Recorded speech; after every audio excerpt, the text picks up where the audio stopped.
Those days of just throwing humans at the problem is long gone. Now the quality comes into the big aspect. What is the problem? This is the big thing now that every leader wants to get to.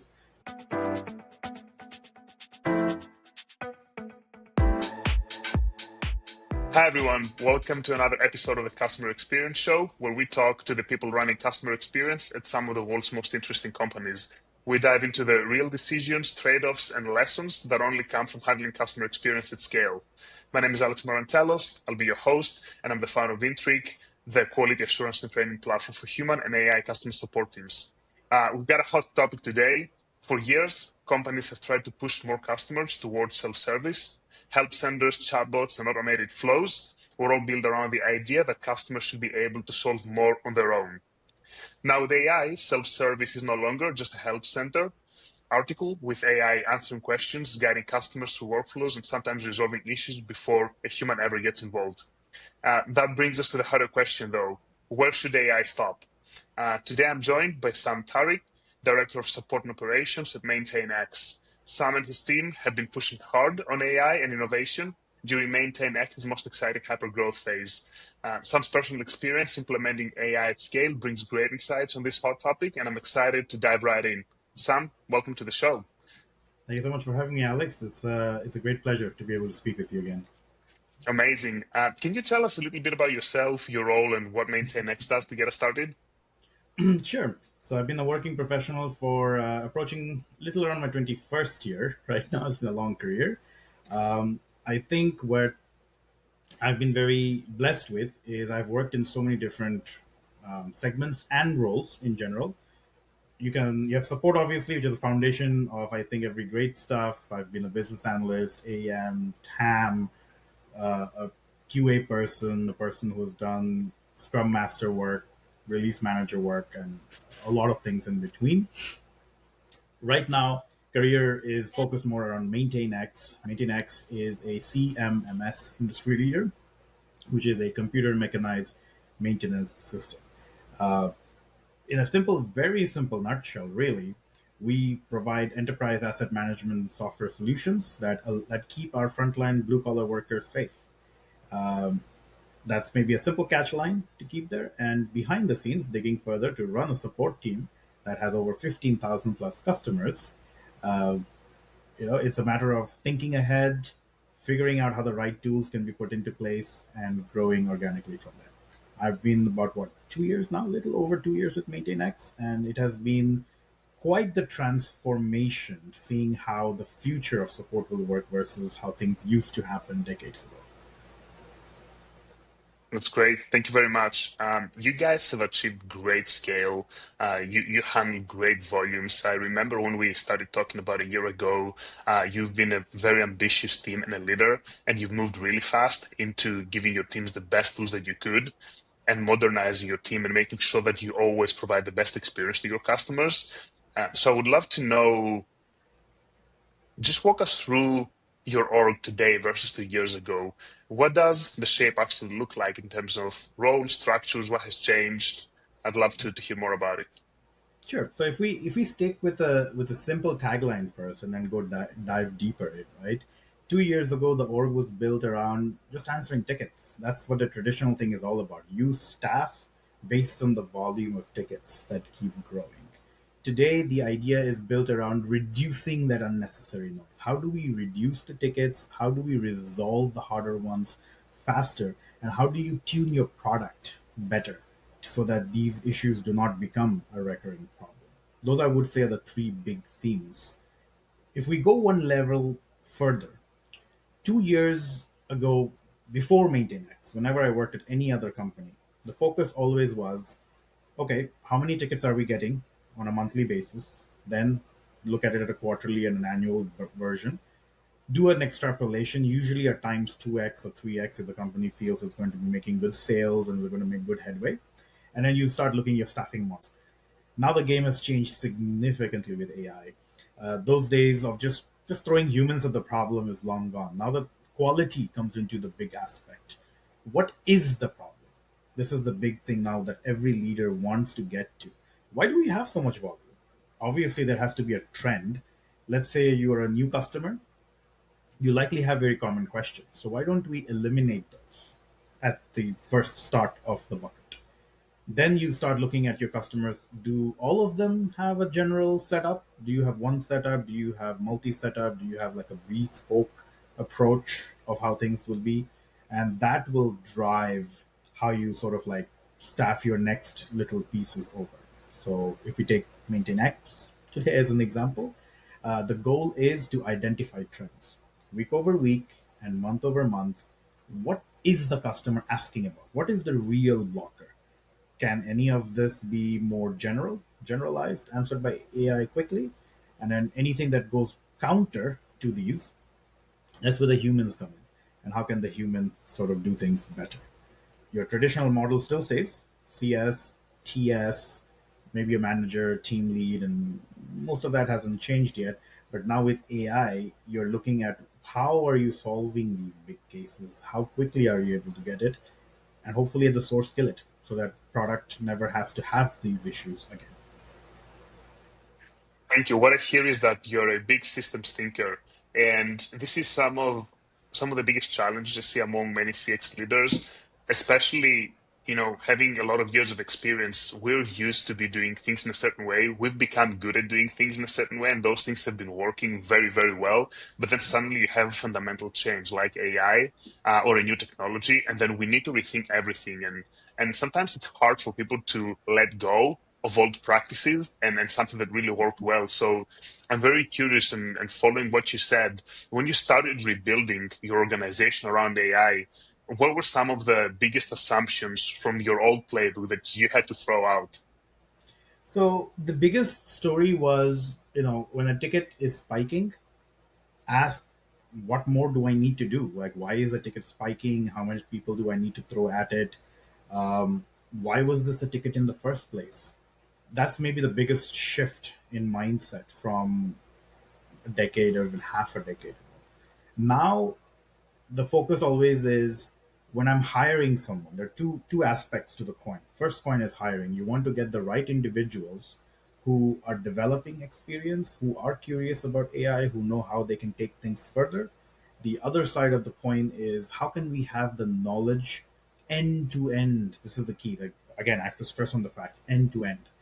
Not only support, your account managers, your customer success managers, product owners, engineers, how can all of them know what is going on with either product at scale and your customers? So again, some companies have unique tiering systems like your VVIP, VIP customers, and so on and so forth.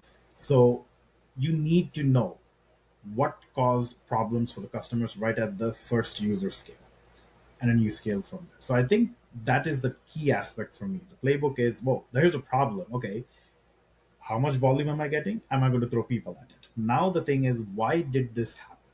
How can we solve it at the source? And how can we make AI get better at learning these things from, and what did we learn from? I would say a month. What were the trends? What did we learn? And what are we doing to improve ourselves going forward? Even roles, I would say, is another aspect, which we will talk about a little bit later. But a lot of roles for the future is going to change from the traditional hierarchy structure. Yeah, that's exactly what I was getting at, and I'm glad you brought that up. Well, there are two things that I would love to explore here. One is that it looks like you put a lot of focus on making sure that there is context across everybody, that everybody knows what's happening in the customer journey, that teams are really well aligned, that teams are very collaborative, and that can be done in a lot of different ways for different companies, as I've seen from my experience.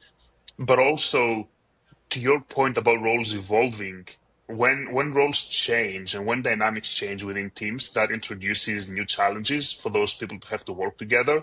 So I'm very curious to know how you're achieving this today. And if you were to rebuild your organization from scratch, what are the top 10 roles that you will hire for? Or how are you reshaping your team right now um, around all of these objectives that you want to achieve? How do you staff, let's say, all of those teams that need to have all of that context and work to deliver the outcomes to your customers?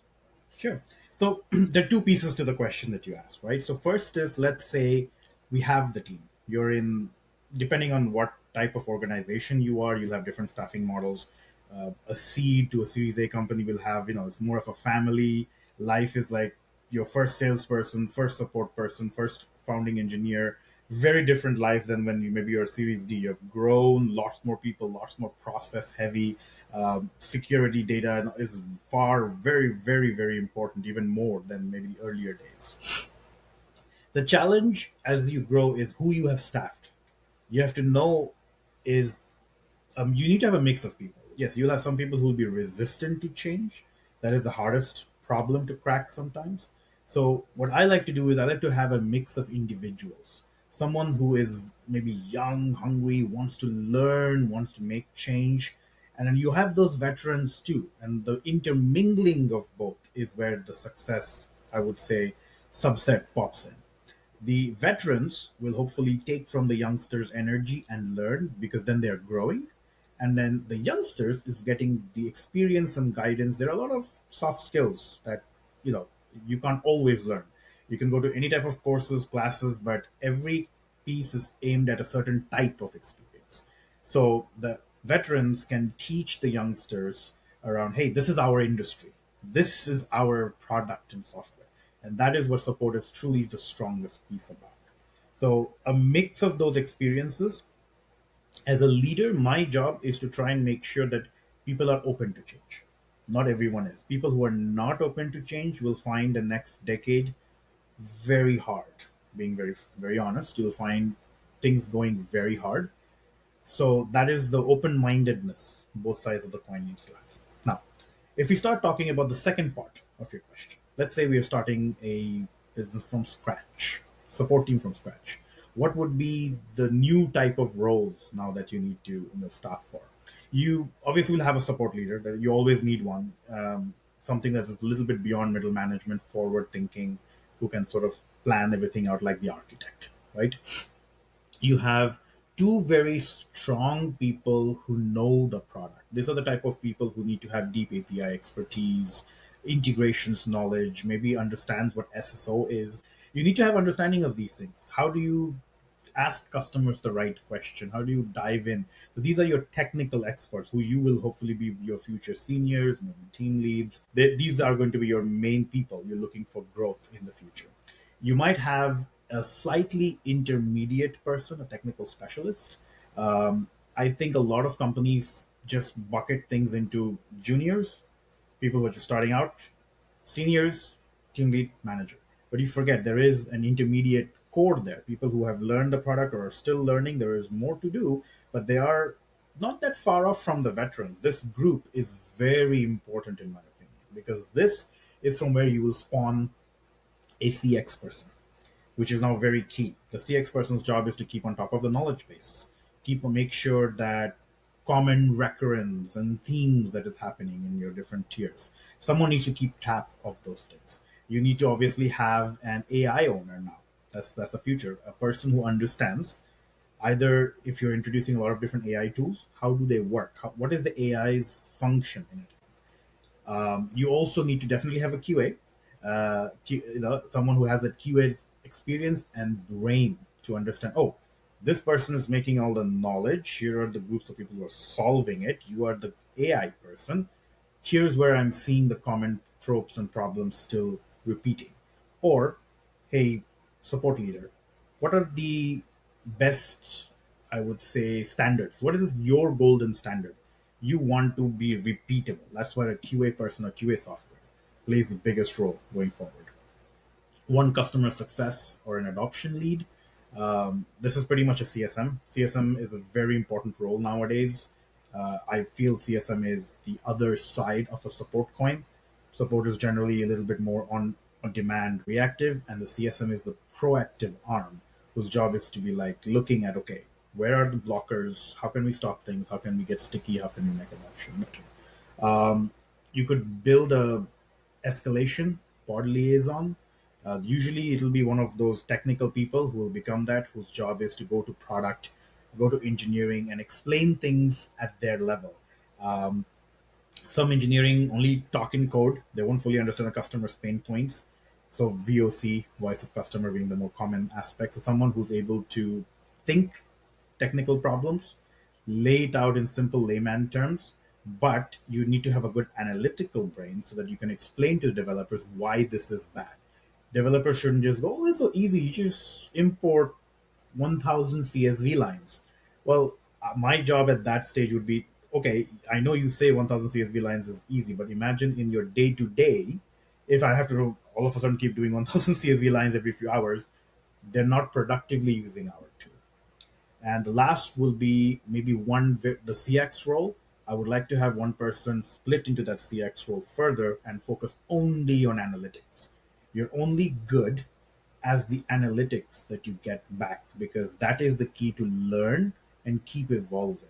And how also you make your AI, because you're going to have a whole set of new metrics that's coming out in the world now to make sure that AI doesn't slip up. You're pulling a lot of interesting threads, and actually, you make me reminisce a lot of my earlier days in my career when I was a CSM and I was building CX teams. A lot of those things remain very similar. The principles that you described, the first principles sound very similar. However, it looks like the core skill set is actually evolving.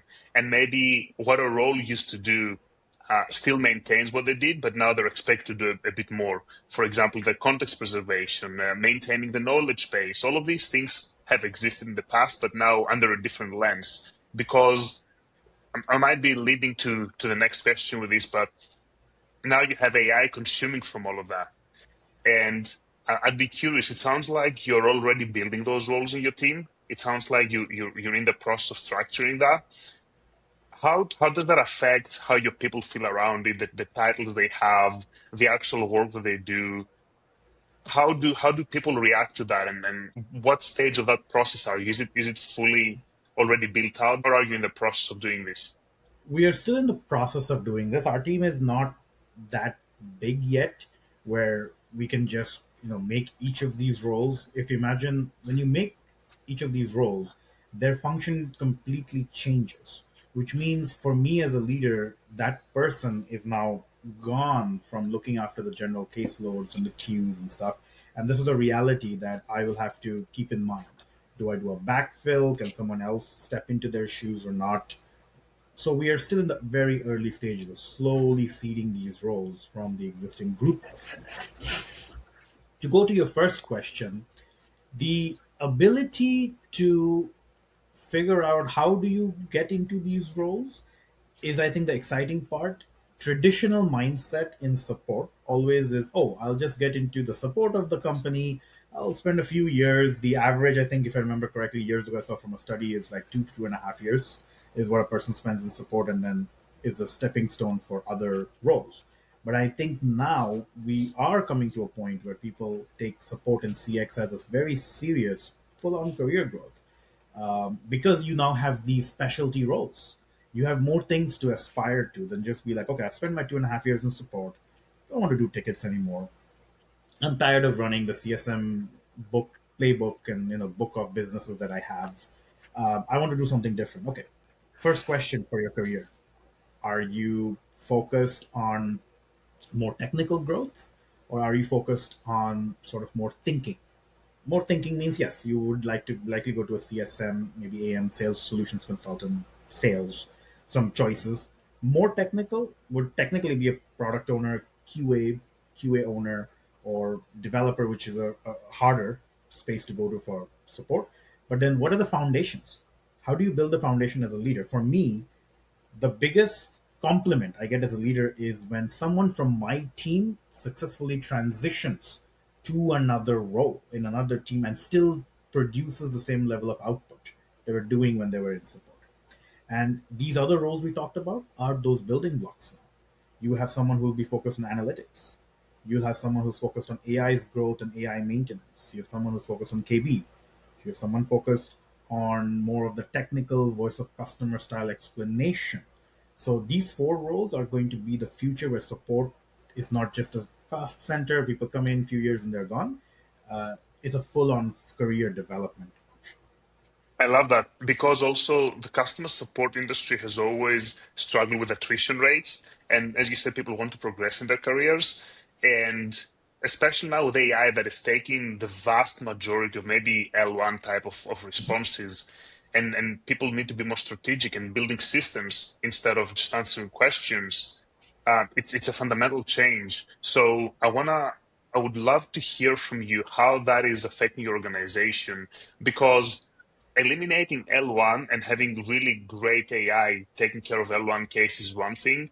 Then the second thing becomes when things get more complicated, the volume increases, then you have L2, you have L3. Also, as more products become digital nowadays, then again, complexity increases, and then you need to have a well-trained workforce. And this is where probably humans really shine. So I'd love to hear how you think about preparing and having a team that is ready to handle that volume of the more complex L2, L3 cases. The first aspect is your human experience. How do I, as a leader, solve the core problem? Hey, AI is taking over everything. I'm scared. What am I going to do? Well, we adapt. AI is not there to replace us. AI is there to work with us hand in hand. That's my core belief, at least with AI. I can use AI more effectively because AI is a fresh slate. Someone needs to give it direction, someone needs to tell it what to do, someone needs to make it and mold it into what you think should be a vision. That is how I look at it. And people need to adopt that a little bit more. I always challenged my team. The first way how I got into this with my team is, team, how about this? Wouldn't you use ChatGPT in your personal life to make an assistant for something? For example, I love gaming. I love to read the tech sheets and the news wires of what's new. I have a scraper. The scraper's job is, hey, there's so much news out there. What is new? Give me a nice summarized versions. If I like something more, I will dive deeper into it. But that means I can now get everything I need rather than having to jump into multiple sites. It's all in one space. I have like 6 or 7 different assistants in my personal life. That gives you confidence. Now you're like, okay, how do I translate all this to work? And that is what I try to get into my team's head. I'm like, guys, no one is going to be an AI expert yet. AI has been around for 5 years and people are still figuring it out. This is the time to take a step back, question it. How can I integrate that into my life? And that is where the true seed started. People who were adopting it, they're doing amazing. They're doing new things. They're handling the crazy volumes. They're giving it direction and shape. But people who are not, my question to them always is, well, what is stopping you? Where is the blocker? Let's talk about it. And I think I that is love going to that. be some key social aspect first for any leader to question. Absolutely. It's playtime. It's experimentation time. And I love the analogy that you made, that you like gaming, and then you build all of these productivity tools, you gather intelligence a lot faster. But I was talking to a friend of mine the other day, and I said, actually, to me this is like gaming. Figuring how AI works and being able to streamline parts of my life or even do things that I wasn't able to do before, it's a great start to get familiarized with that technology and then bring that back into my work. Which brings me to one of the topics that I have close to heart. I know we've worked on this closely together. Let's talk about quality. Quality assurance for many, many companies used to be a compliance cost center in the past. Now, with AI, the possibilities are a lot more. It can have a real impact within the organization. Previously you could just only audit a tiny fraction of tickets. It was time consuming. Insights would take weeks to come back. I'd love to know how you, Sam, at MaintainX, how are you changing your quality processes? What does that look like today? Sure.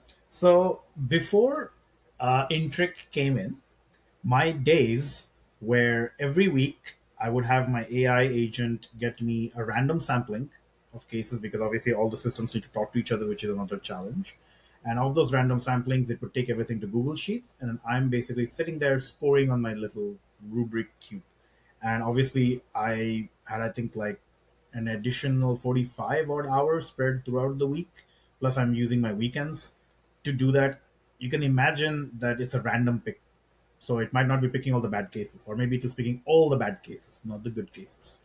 And then for each case, it was 50 usually that I was trying to mark myself every week for approximately 6 per agent. We have 13 L1 agents and 12 L2 agents today. When we started, it was like 8 L1 agents and just one L2 agent at the time. So you can imagine now if I have to do even 6 for one agent, Whatever the AI picked, I now have to be like, oh, okay, how many criterias do I want to do? The more I do, the more slower I am. Right? So that is a sad reality where I want to be more efficient than that. Once we start talking with Intrig, we got everything set up. We now have AI able to look through everything. We have Fin, we have Zendesk, both connected. You have your Intrig Auto AI with all the rules that we already pre-planned during implementation in there. It's giving us the output we want to see. So, what does a dedicated QA person bring to the table? The QA person's job is not going to be okay, let me check the rules. Is it working as I expected in the rules? There'll always be outliers. If there is an outlier, how do I train the AI now to catch these outliers going forward? That's number one. Number two, how many things do you want to measure? Some like if I'm a contact center, that's a very different line of business, but still support. I want to have a lot of control type metrics. Might have 10, might have 15 that you want to run per QA analysis per agent. That can get crazy very fast. But you'd also need to have something that's called AI confidence score. That's a very important thing, metric in my head. If I ever want to measure how AI with QA is working, how confident is the human to rate how good it is doing? And that can only happen when you have the dedicated person looking through everything, training it, and then seeing, okay, for training, how things work. I like to, my favorite number is 30 days. I think monthly is just enough data without overwhelming a person, where you have maybe like a cool down, maybe the first start of a new quarter, you have a little bit of a cool down where you just look at the results. This makes sense, this makes sense, this is a new additional item I want to introduce. You know what, this doesn't make sense for our business anymore. The QA person needs to be very well attuned to the team's product, business sense, and again, what are you measuring? Are some of the old items you're measuring even useful anymore 3 months in? Do you need new stuff to measure or not? How is your KB article? That's where the KB person comes in. How is that evolving? Your product is evolving as fast as MaintainX's, as an example. New things are all over the place. So, how many sources can I connect in and ask more questions? So, for example, now we are focused more around L1 team. We'll eventually take the L2 team later, but L1 team, how are they engaging the customers? Empathy score, are they using the right tools? Is AI, the Copilot AIs that we have, are they giving them the right answers? And the customized one that you were so gracious to help build is, hey, this is your knowledge source. Are your agents answering something that is in your knowledge source? They did not see it, or maybe they answered something completely incorrect. Uh, and that is where the AI tool is making the biggest difference for us. Once we did do the L1 tuning quickly, which we are very close to wrapping up, we're going to do L2 tuning. L2 tuning has a little bit more different themes for me at MaintainX because my L2 team does just more than tickets.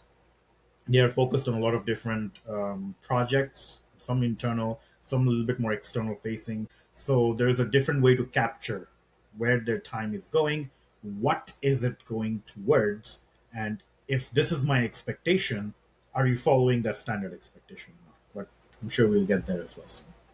Oh, this is pretty great. Okay, so we have scale now. We have AI. You have humans. You're doing triaging. A lot more complex organization than in the past. Not in terms of process only, but in terms of the components of it. Now that you have machines talking to humans, triaging, fine tuning those machines or those bots. Then you have average handling time. You have FCR. These metrics are still important. You have CSAT. How do you keep your team grounded and centered? How do you make those metrics make sense and not be vanity metrics? I'd love to know how you're handling this and if it's any different to how you used to handle those. So back in the day, for any CX leader, generally the metrics are maybe. I mean, you can make your own metrics. It's technically unlimited or infinite, but the most important ones, right? First handle time, time to resolution. Obviously, CSAT, CES is becoming another big thing nowadays. Um, NPS, some support teams used to hold NPS ethos as well. These would generally be the cyclic items. And if you have phone, then the same concept translates into phone, depending on how many channels you do. The metrics of the future, in my opinion, is going to be twofold. Humans are going to be more focused on periodic update. How quickly are you updating your customer once the cases have started? understanding percentage. Complex is a ticket. I think this has been something that stumped CX leaders for the longest period of time. How do you measure complexity in a ticket? I think with AI, we can get a complexity score if you train the AI correctly to suss that out depending on your product. Again, your product, your domain makes a big difference. For MaintainX, we have certain areas in the product which we feel are relatively straightforward and generalized, and certain actions in there are considered straightforward by us. But because MaintainX is such a versatile product which can be used in many different industry settings, certain industries might have something that's more complicated, creating an asset, creating a work order, having maybe different moving location for different assets for asset history, and maybe sensors, their hardware items, which is also more complicated.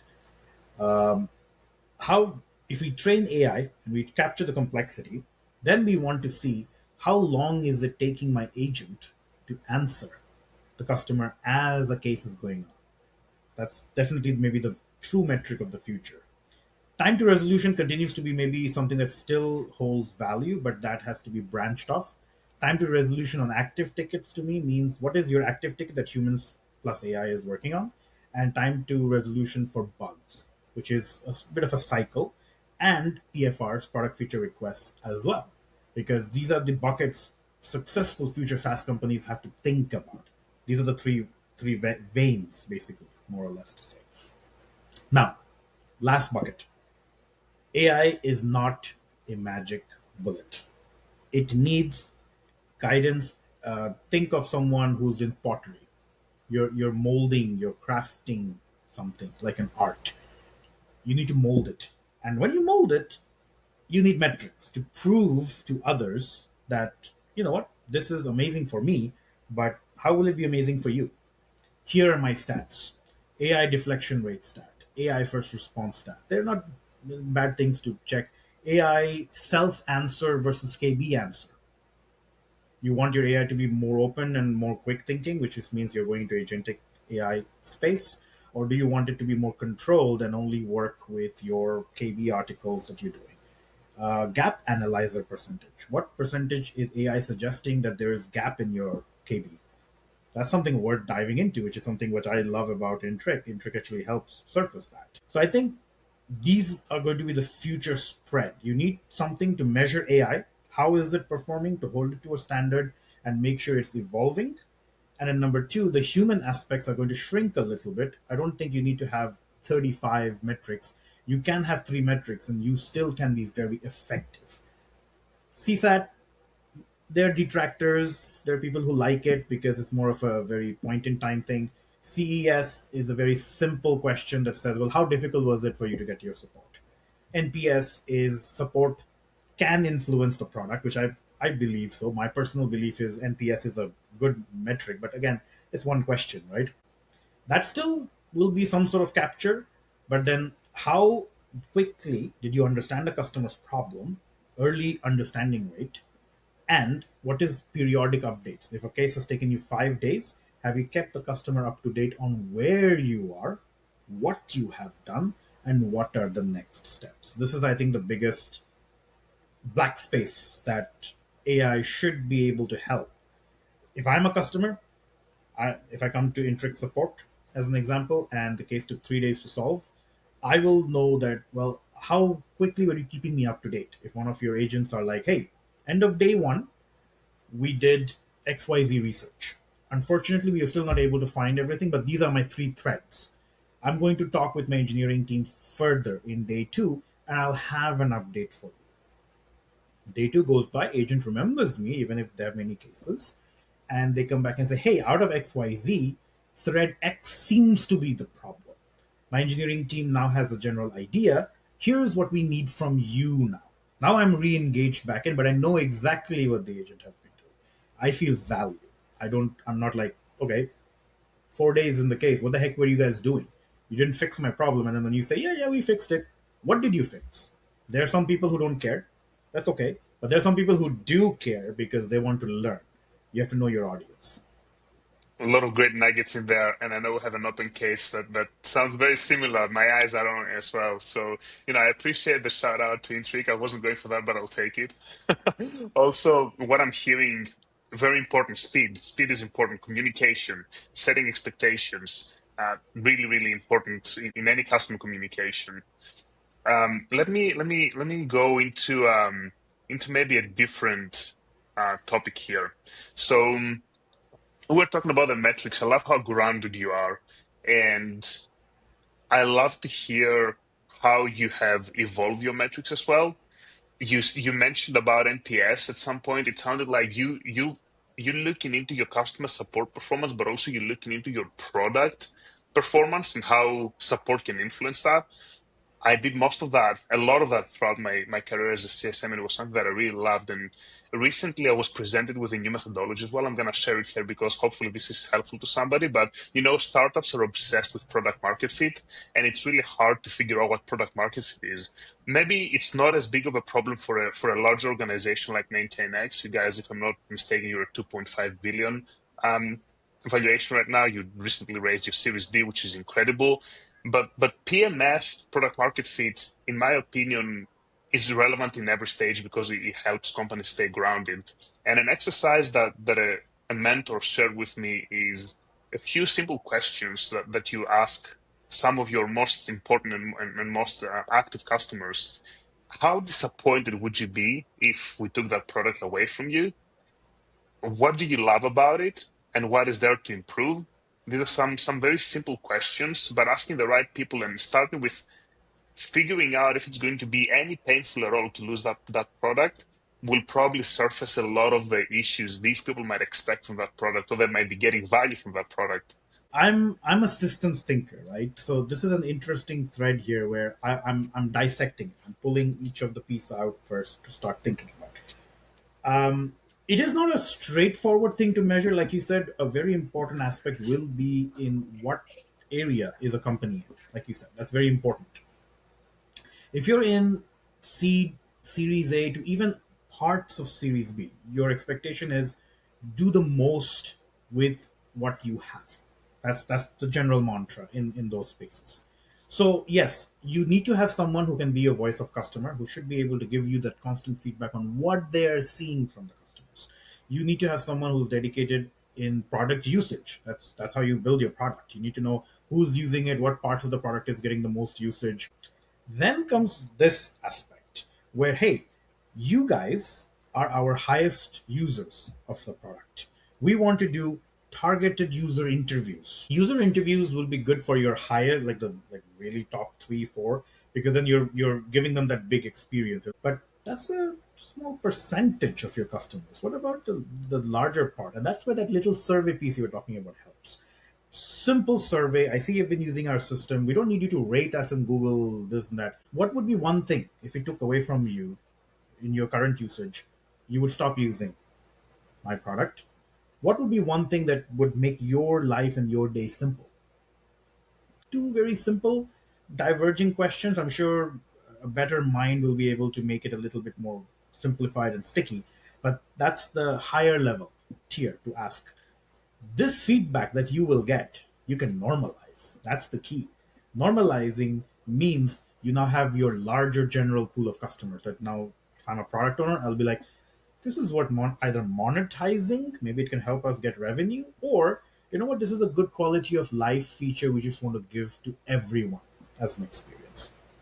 So those are the many different branches that come in my head when we talk about it. Now, for a younger company, the main aspect I think that ties this whole thing is your voice of customer, because that is real time reactive data that marries with this perfectly. And then you can really see where customers are having fluctuation pain points, which is again your PFR board, which is great for young companies. You can move quickly to release new features versus, you know what, we spend a lot of time in here, but we're not seeing any traffic here based on my product usage amplitude style data as an example. So I think it's three levers based on what company you are and how you pull these three levers as the heads of each of these levers. I love how holistically you think about it and how you connect customer experience, proactive questions, product related questions. A lot of the times, customer experience and customer success teams can bring that light to or that knowledge back to the product teams. And since they already have the relationship and since they're already in the front lines, they're Yes. really, really well suited to do that. I love all of that. Okay, pivoting a bit here. Let's talk about volume now. Let's talk about QA and having AI in the front lines and having AI in your QA means that you can do a lot more. But it's really hard to track all of that volume. Let's say that now you audit thousands of conversations. How are you solving the math problem with quality at scale? So when you have a math problem for us in MaintainX as an example, it is about control tests, right? The There are two ways of looking at it. First, you need to do a small subset control test. Number two, you need to get a certain group of people used to it. So we are not training our team leads so that team leads can take over and look at the quality of the AI, what it's giving output, does it make sense, and then you look at your dispute rate. If I'm having 100 in 1 week, we did 100 QA and 80 have been disputed, something is very wrong there. So now we look into it further. So first is you want to have the AI be good, adapt, and you need to have confidence that the AI is giving the right thing, and the AI needs to know what you as a user want. We need to get that little sync first in place.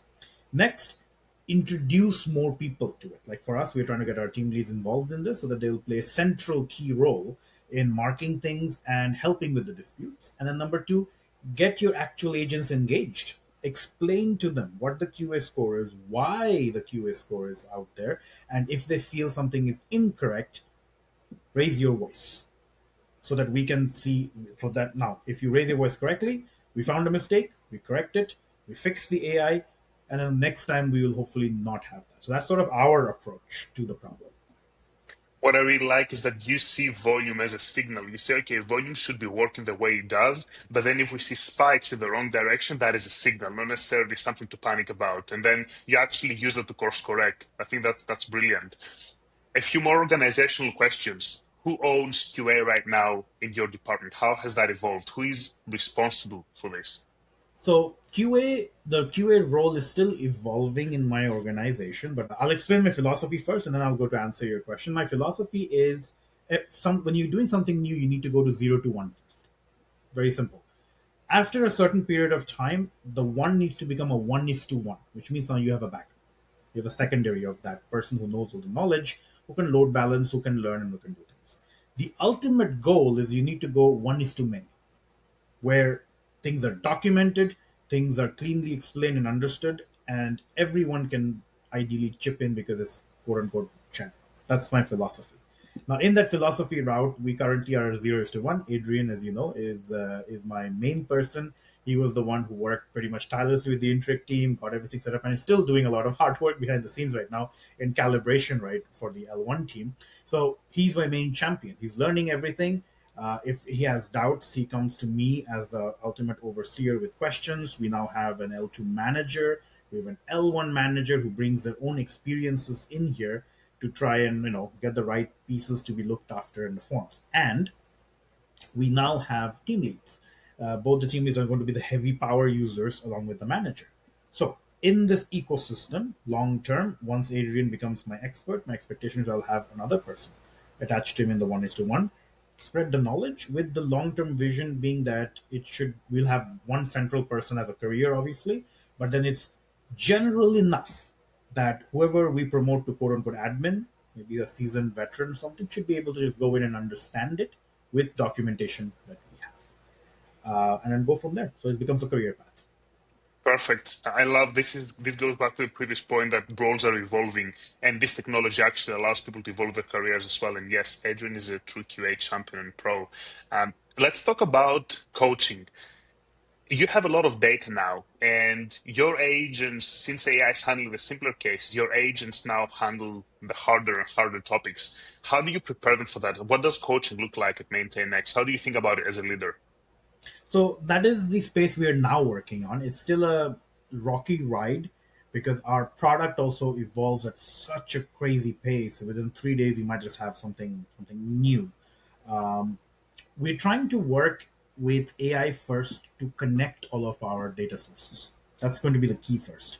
If you have one centralized thing that can go and read in Notion, that can go and read in Salesforce, in Zendesk, or Jira, any of these other systems, and can give you that holistic picture, right? It helps you to know, oh, I'm a customer. I want feature X. I can be like, ooh, hey, CSM or AM, this customer wanted this. It's in alpha mode. Do you want to engage them to get their feedback? Or you know what, the customers wasn't as high as we thought, but it can make a difference in selling and expansion. So you can be like, hey, we are now in beta on this product. Maybe this customer is a good source. That's going to be maybe the first aspect to work on. Then comes the actual learning, because learning is going to be a little slow. There's always going to be some lag. You need someone to understand things. You need then that person to document it in a good way, and then you need to have AI be able to read it as well. And then you have to see what output is the AI giving. Sometimes the AI hallucinates, gives a weird mix of answers in Copilot as well. So that needs some settling time. So this is my approach rather than the other traditional leader mindsets. I've talked to some other CX leaders. They're like, yeah, we'll just have a few people. We'll have AI give us the delta on what KBs don't exist. We'll have them as internal KB. And then we're going to have different learning sessions, which a lot of companies usually do, different learning sessions to teach them. My thought process is, before we even get there, I think we first need to unify the sources so that you have a true end to end overlook. Then you can be like, okay, how can we now around this data maybe build an automated learning platform, learning session. AI learning and AI led leaders learning things have become is becoming big slowly and steadily. So how does that then help? Because agents who are really dedicated to career and learning might just click something and say, I want to learn this module myself. Boom, all the data, everything is there. You learn the core aspects of the technical pieces, and guess what, you can even have based on questions, either projected questions if it's a very new module, or from actual ticket training data. You can have, hey, here is a live exercise, customers coming in and asking about this. You can make it more technical, or you can make it more generic if you're a new hire type of example. So Intric AI simulator being maybe the perfect future state goal ultimately. Thank you, Sam. A few more wisdom nuggets I want to get out of you before we close up today. Your CEO comes to you, looking at the P&L. This is a hot topic now. I know a lot of CX leaders are thinking about it and they're navigating this space. And they ask for an ROI justification, especially with more adoption of AI. Leaders and finance leaders expect costs to go down. So how do you handle this conversation? How do you prove the value of your organization to your finance leaders? So the biggest battle every CX leader always has is, hey, support is not a cost center. And these new roles that are coming out are going to be that valuable aspect. We can show, how are we handling the customer's volume. You're going to be able to say it does not matter who the customer is, what complexity, what part of the product they're coming in. We are identifying these things and we are getting all the other experts, whether it's CSM, AM, engineering partner, looped in faster so that we can give the customer a true answer rather than a hanging answer that says, yeah, we're looking into it, which means nothing. We can give the customer, if perfect scenario, let me maybe give that as an example. I, as a customer, come in and I give you maybe a very specific use case. I'm trying to get this report. I want this joined with this. Doesn't exist in the system right now.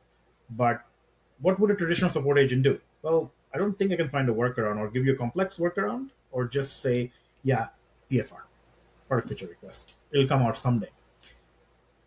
Tap into the signal. What is the ARR of this customer? How important is this customer in the bigger chain of things?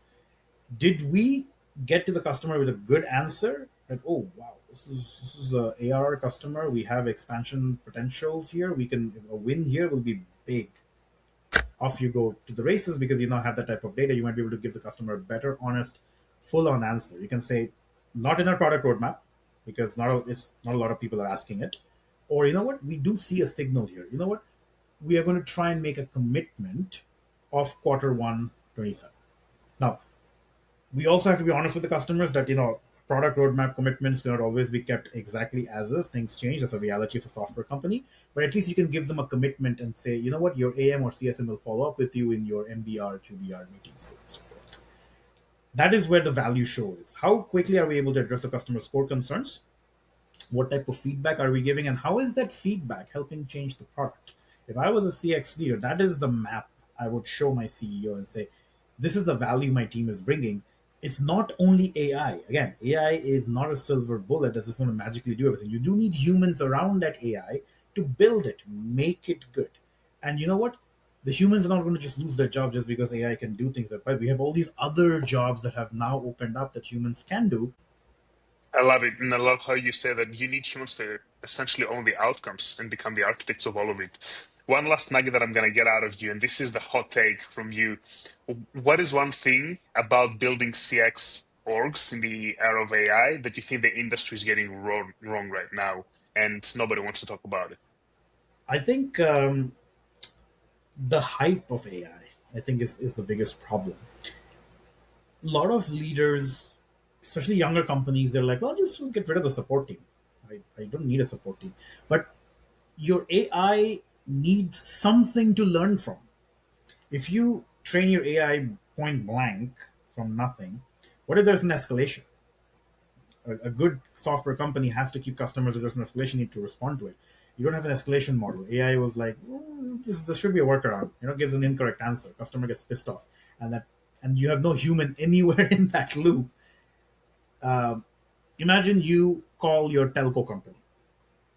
Telco company now has AI voice agent, and you're just huffing and puffing because it has to go through its script. It's not dynamic enough yet, right? Perfect example. You're getting frustrated. It took you 10 minutes to click all the different buttons to get to the right thing, and now you're told, oh, yeah, thank you for being in the queue. It's going to take 30 minutes before an agent comes to you, right?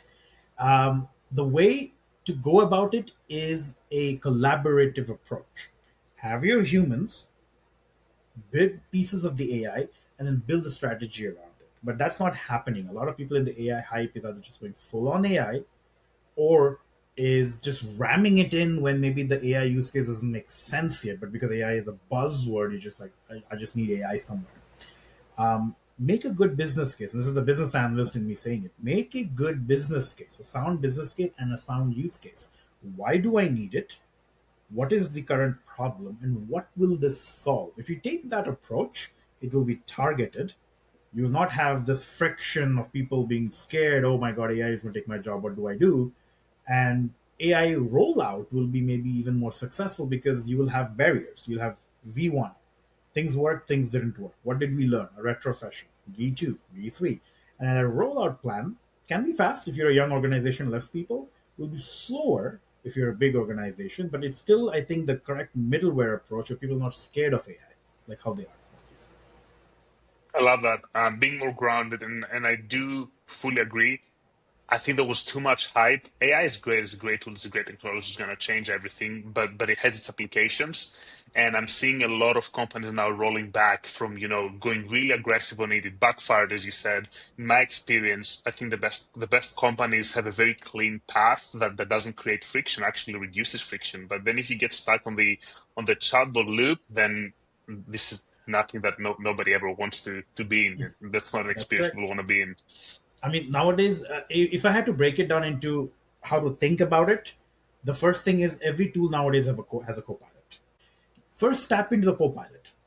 Help, because that is going to be the model if you want to have a more centralized integrated AI. You can see how the copilot is helping the human get better and saving hours and doing more specific tasks, and then try to train a specific LLM or whatever you want to build for whatever task. The second aspect of this whole question is how do you grow humans in their careers? Like you also need to have a career pathing. It's not about just eliminating humans altogether. You're introducing AI. Okay, where are the people who you have today? Where are they going to go in different parts? Knowledge is still very valuable. That experience is valuable. Where do you move the pieces in the right order to get the best out of both worlds without old school, yeah, I have a problem, I'm going to throw 14 humans, my payroll budget has gone out the window now, and all of a sudden I'm not getting investors. Oh, now I have to cut people. We can change that mindset where I think the real difference will come. My honest take for the future is AI is going to be a big game changer for startups. So AI is going to be a big difference maker where as long as the leader, co-founder, and the lead engineer and the lead salesperson together make the right target choices, This is how we're going to get it. This is how people are going to come in. This is how the product will evolve around data. And this is how we're going to have hiring to work around that AI. Those companies will see success at such a crazy rate that the industry giants also have to evolve. Or guess what happened to Nokia? I see that a lot, and it's what, having been taught through Y Combinator and having gone through the program, we actually kind of went through that at when this all was happening, when it was all starting. But now we see AI native companies. How can you reconstruct? How can you structure the company to be AI native to create closed loop systems instead of just using AI to give you an answer? How do you actually make it do work for you, and how to create all of these different fundamentals that will allow you to scale faster? I fully echo your thoughts there. And cybersecurity will become an even more important role in the future, because when everything is online and AI is running things, we as humans take our hands off believing AI. And if AI anything gets hacked anywhere across the thing, a software company's reputation is on data. You can imagine what will happen there. So that's going to be another aspect, AI security specifically. How it is deployed, how it handles data, how it makes its decisions, those will need periodic reviews. 100%. And probably that's a big component also of AI chatbots and handling compliance and PII and all of that. Maybe a great topic for a next conversation. Thank you so much for joining today. It was a real pleasure talking to you as always. To everybody listening in, if this resonated, share it with a CX leader in your world who is navigating these tough questions with AI right now. It's the conversation everybody's having privately. Let's make it public. This was the Customer Experience Show, available on YouTube, Spotify, and Apple. We will see you in the next show. Sam, thank you so much. Thank you so much, Alex, and keep up the great work.